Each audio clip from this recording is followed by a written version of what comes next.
अगर आपके जीवन में पैसा रुक गया है, मेहनत के बाद भी धन नहीं टिकता और आप चाहते हैं कि आपके जीवन में अचानक धन के रास्ते खुले, तो भगवान शिव का यह मंत्र आपके लिए बहुत खास है। नमस्कार प्रिय श्रोताओं, दिव्य शक्तियाँ में आपका स्वागत है। ओम तत्पुरुषाय विद्महे महादेवाय धीमहि तन्नो रुद्र प्रचोदयात्। यह मंत्र भगवान शिव का अत्यंत शक्तिशाली मंत्र है, जिसे सुनने से धन के मार्ग खुलने, भाग्य मजबूत होने और जीवन में समृद्धि आने में सहायक माना जाता है। अब ध्यान से इस मंत्र को सुने। ओम तत्पुरुषाय विद्महे महादेवाय धीमहि तन्नो रुद्रः प्रचोदयात्। ओम तत्पुरुषाय विद्महे महादेवाय धीमहि तन्नो रुद्रः प्रचोदयात्। ओम तत्पुरुषाय विद्महे महादेवाय धीमहि तन्नो रुद्रः प्रचोदयात्। ओम तत्पुरुषाय विद्महे महादेवाय धीमहि तन्नो रुद्रः प्रचोदयात्। ओम तत्पुरुषाय विद्महे महादेवाय धीमहि तन्नो रुद्रः प्रचोदयात्। ओम तत्पुरुषाय विद्महे महादेवाय धीमहि तन्नो रुद्रः प्रचोदयात्। ओम तत्पुरुषाय विद्महे महादेवाय धीमहि तन्नो रुद्रः प्रचोदयात्। ओम तत्पुरुषाय विद्महे महादेवाय धीमहि तन्नो रुद्रः प्रचोदयात्। ओम तत्पुरुषाय विद्महे महादेवाय धीमहि तन्नो रुद्रः प्रचोदयात्। ओम तत्पुरुषाय विद्महे महादेवाय धीमहि तन्नो रुद्रः प्रचोदयात्। ओम तत्पुरुषाय विद्महे महादेवाय धीमहि तन्नो रुद्रः प्रचोदयात्।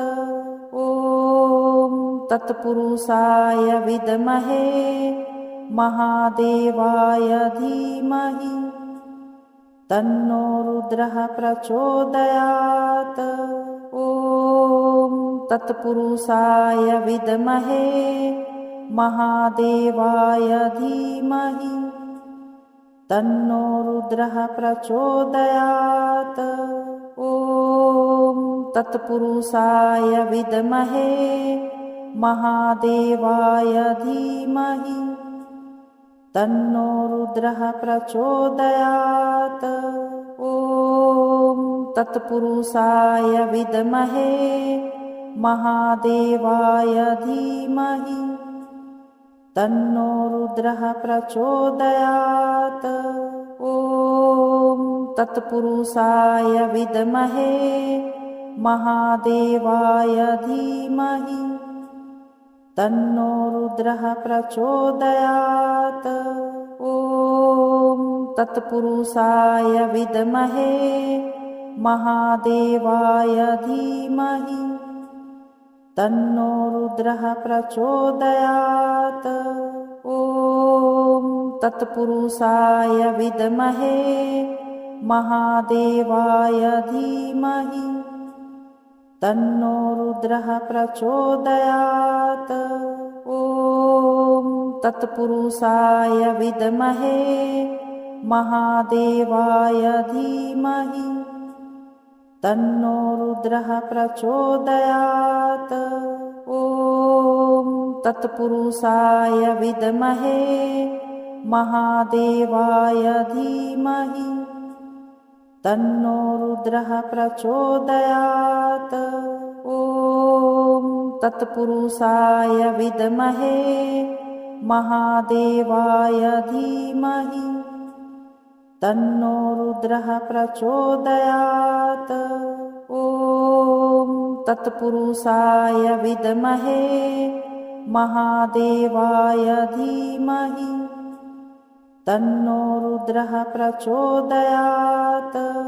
ॐ तत्पुरुषाय विद्महे महादेवाय धीमहि तन्नो रुद्रः प्रचोदयात्। ॐ तत्पुरुषाय विद्महे महादेवाय धीमहि तन्नो रुद्रः प्रचोदयात्। ॐ तत्पुरुषाय विद्महे महादेवाय धीमहि तन्नो रुद्रः प्रचोदयात्। ॐ तत्पुरुषाय विद्महे महादेवाय धीमहि तन्नो रुद्रः प्रचोदयात्। ॐ तत्पुरुषाय विद्महे महादेवाय धीमहि तन्नो रुद्रः प्रचोदयात्। ॐ तत्पुरुषाय विद्महे महादेवाय धीमहि तन्नो रुद्रः प्रचोदयात्। ॐ तत्पुरुषाय विद्महे महादेवाय धीमहि तन्नो रुद्रः प्रचोदयात्। ॐ तत्पुरुषाय विद्महे महादेवाय धीमहि तन्नो रुद्रः प्रचोदयात्। ॐ तत्पुरुषाय विद्महे महादेवाय धीमहि तन्नो रुद्रः प्रचोदयात्। ॐ तत्पुरुषाय विद्महे महादेवाय धीमहि तन्नो रुद्रः प्रचोदयात्। ॐ तत्पुरुषाय विद्महे महादेवाय धीमहि तन्नो रुद्रः प्रचोदयात्। ॐ तत्पुरुषाय विद्महे महादेवाय धीमहि तन्नो रुद्रः प्रचोदयात्। ॐ तत्पुरुषाय विद्महे महादेवाय धीमहि तन्नो रुद्रः प्रचोदयात्। ॐ तत्पुरुषाय विद्महे महादेवाय धीमहि तन्नो रुद्रः प्रचोदयात्। ॐ तत्पुरुषाय विद्महे महादेवाय धीमहि तन्नो रुद्रः प्रचोदयात्।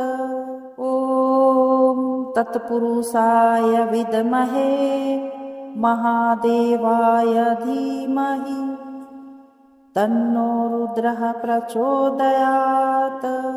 ॐ तत्पुरुषाय विद्महे महादेवाय धीमहि तन्नो रुद्रः प्रचोदयात्। ॐ तत्पुरुषाय विद्महे महादेवाय धीमहि तन्नो रुद्रः प्रचोदयात्। ॐ तत्पुरुषाय विद्महे महादेवाय धीमहि तन्नो रुद्रः प्रचोदयात्। ॐ तत्पुरुषाय विद्महे महादेवाय धीमहि तन्नो रुद्रः प्रचोदयात्। ॐ तत्पुरुषाय विद्महे महादेवाय धीमहि तन्नो रुद्रः प्रचोदयात्। ॐ तत्पुरुषाय विद्महे महादेवाय धीमहि तन्नो रुद्रः प्रचोदयात्। ॐ तत्पुरुषाय विद्महे महादेवाय धीमहि तन्नो रुद्रः प्रचोदयात्।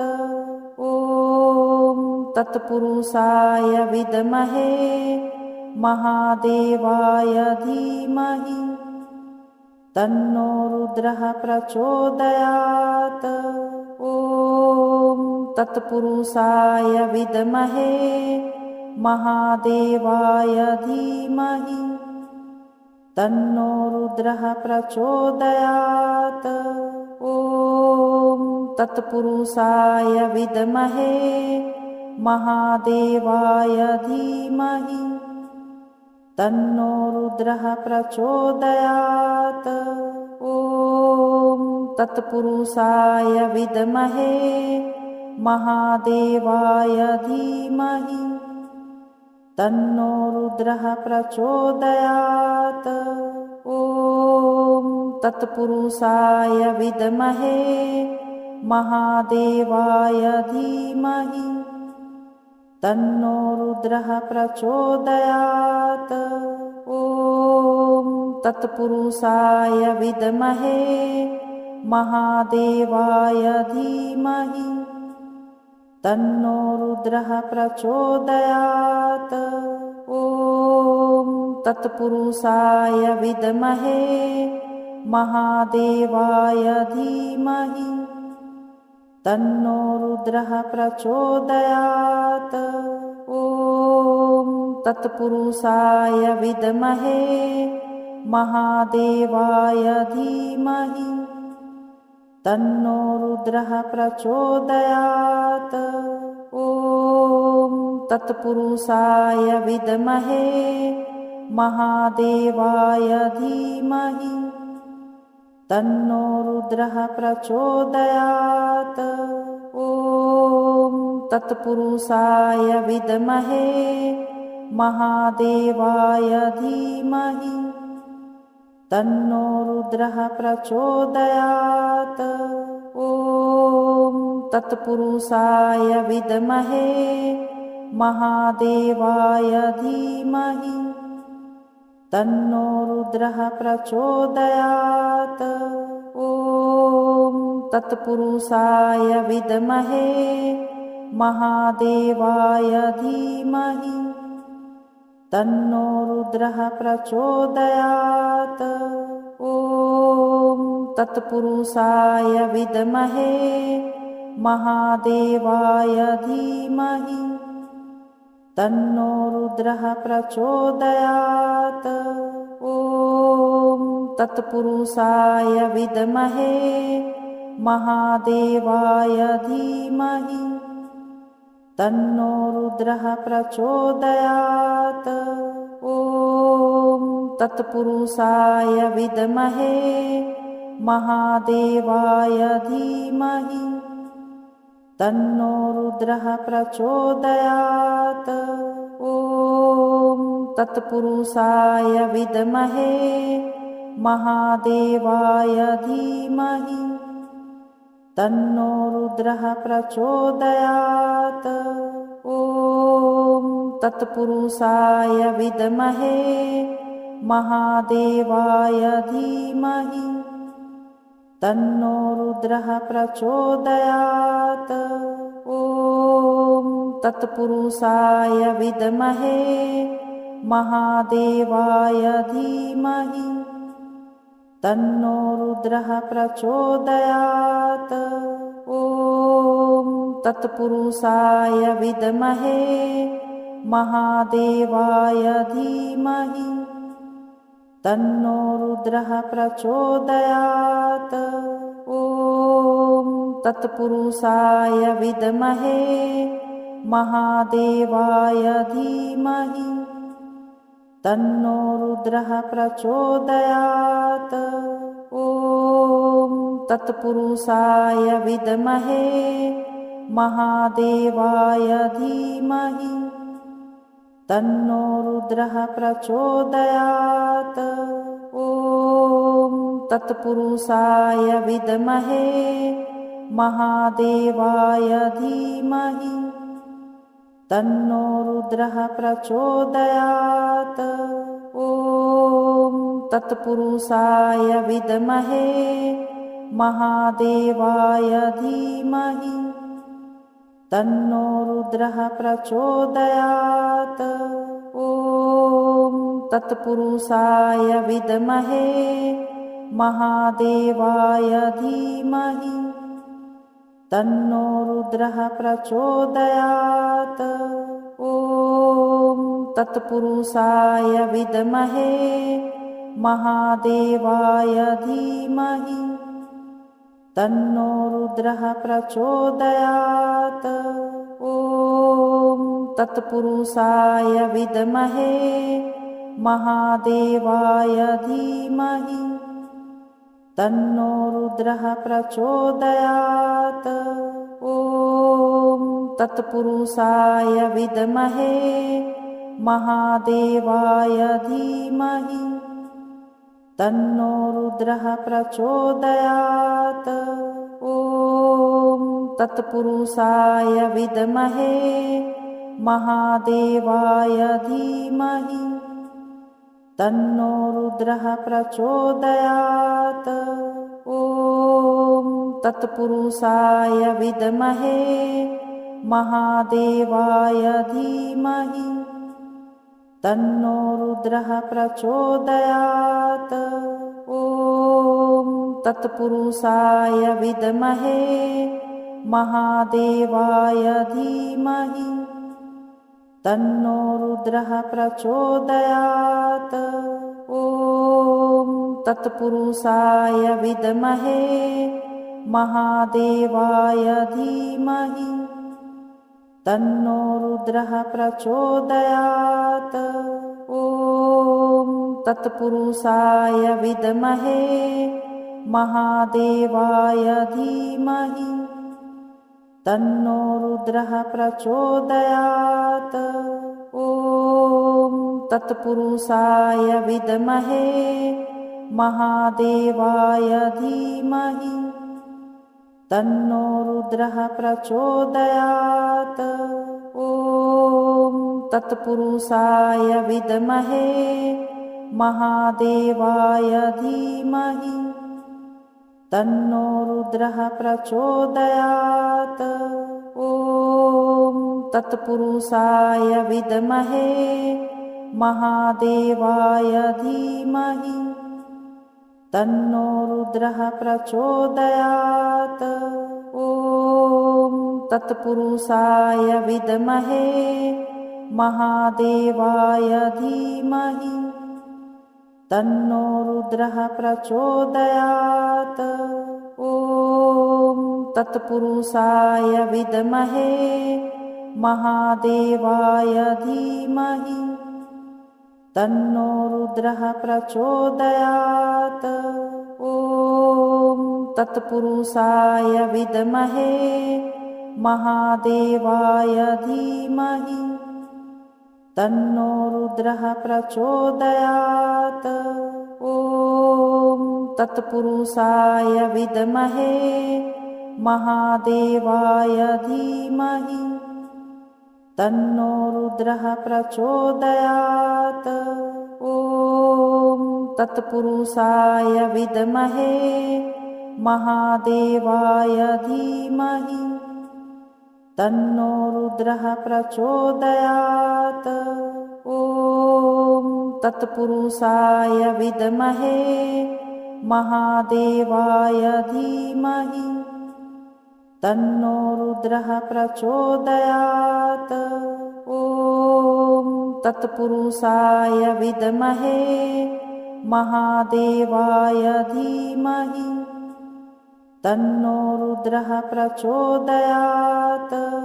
ॐ तत्पुरुषाय विद्महे महादेवाय धीमहि तन्नो रुद्रः प्रचोदयात्। ॐ तत्पुरुषाय विद्महे महादेवाय धीमहि तन्नो रुद्रः प्रचोदयात्। ॐ तत्पुरुषाय विद्महे महादेवाय धीमहि तन्नो रुद्रः प्रचोदयात्। ॐ तत्पुरुषाय विद्महे महादेवाय धीमहि तन्नो रुद्रः प्रचोदयात्। ॐ तत्पुरुषाय विद्महे महादेवाय धीमहि तन्नो रुद्रः प्रचोदयात्। ॐ तत्पुरुषाय विद्महे महादेवाय धीमहि तन्नो रुद्रः प्रचोदयात्। ॐ तत्पुरुषाय विद्महे महादेवाय धीमहि तन्नो रुद्रः प्रचोदयात्। ॐ तत्पुरुषाय विद्महे महादेवाय धीमहि तन्नो रुद्रः प्रचोदयात्। ॐ तत्पुरुषाय विद्महे महादेवाय धीमहि तन्नो रुद्रः प्रचोदयात्। ॐ तत्पुरुषाय विद्महे महादेवाय धीमहि तन्नो रुद्रः प्रचोदयात्। ॐ तत्पुरुषाय विद्महे महादेवाय धीमहि तन्नो रुद्रः प्रचोदयात्। ॐ तत्पुरुषाय विद्महे महादेवाय धीमहि तन्नो रुद्रः प्रचोदयात्। ॐ तत्पुरुषाय विद्महे महादेवाय धीमहि तन्नो रुद्रः प्रचोदयात्। ॐ तत्पुरुषाय विद्महे महादेवाय धीमहि तन्नो रुद्रः प्रचोदयात्। ॐ तत्पुरुषाय विद्महे महादेवाय धीमहि तन्नो रुद्रः प्रचोदयात्। ॐ तत्पुरुषाय विद्महे महादेवाय धीमहि तन्नो रुद्रः प्रचोदयात्। ॐ तत्पुरुषाय विद्महे महादेवाय धीमहि तन्नो रुद्रः प्रचोदयात्। अगर आपको यह मंत्र अच्छा लगा, वीडियो को लाइक करें और चैनल दिव्य शक्तियाँ को सब्सक्राइब करें। हर हर महादेव।